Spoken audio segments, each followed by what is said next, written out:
and another chemistry. As many renowned scholars such as Professor Ramanathan, a Nobel laureate in medicine and father of biotechnology, expressed that living cell would be beyond assembly of molecules. Some traditional techniques that assume mind and body are different, like yoga and meditation, that offer relief for stress, anxiety, and depression, have physiological effects similar to that of some neuroactive medicines. This is very interesting. In fact, when there is a lot of stress and anxiety for something, there is one technique, very useful for you also. That you take a deep breath, hold it for a couple of seconds, and leave it, and immediately experience that the anxiety stress has gone. And experiments, they have indicated that it has the same effects as like medicines. So, it is important observation that are coming into the studies. Similarly, rapidly advancing consciousness research is keeping the mind-body consciousness debate alive, but with an interesting change in approach by bringing together not only different disciplines of science, but also traditional knowledge systems, especially Indian knowledge systems.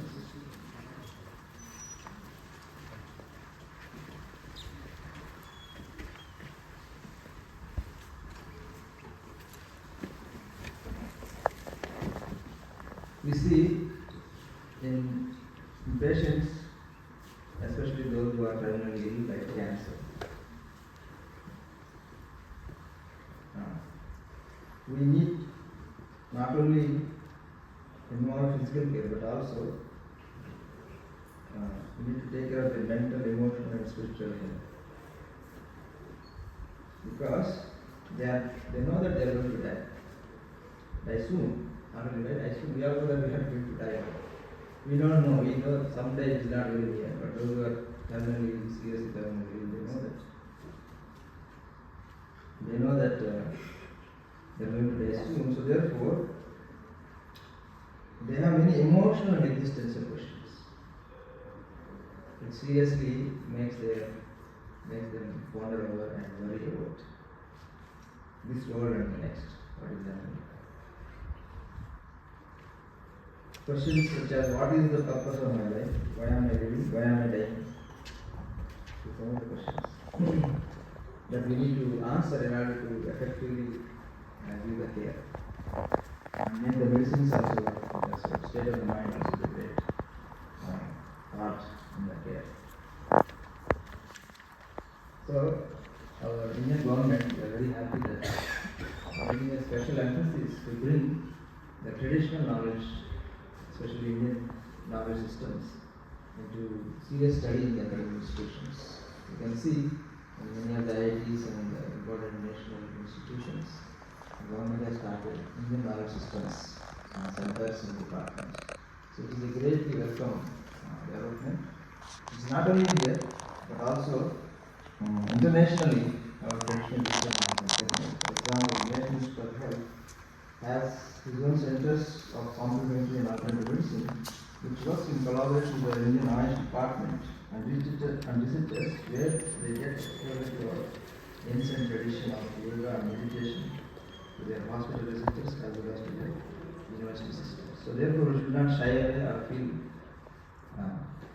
ashamed to bring our traditional system to study of the serious study, scientific study.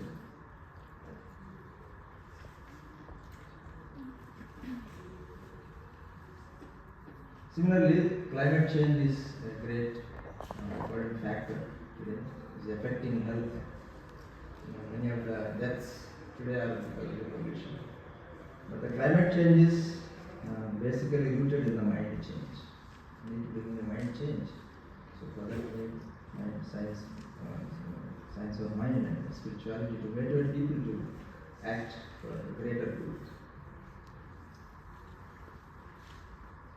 And similarly, many scientists, they are now able to see the importance in this way, the importance of traditional wisdom and other techniques. We recently met Stephen Chu, a brilliant scientist in Stanford University. He also one of the high-ranked officials in the United States government in the Department of Energy. We had an interview with him in his office, 1 hour, more than 1 hour interview, very beautiful person. He said,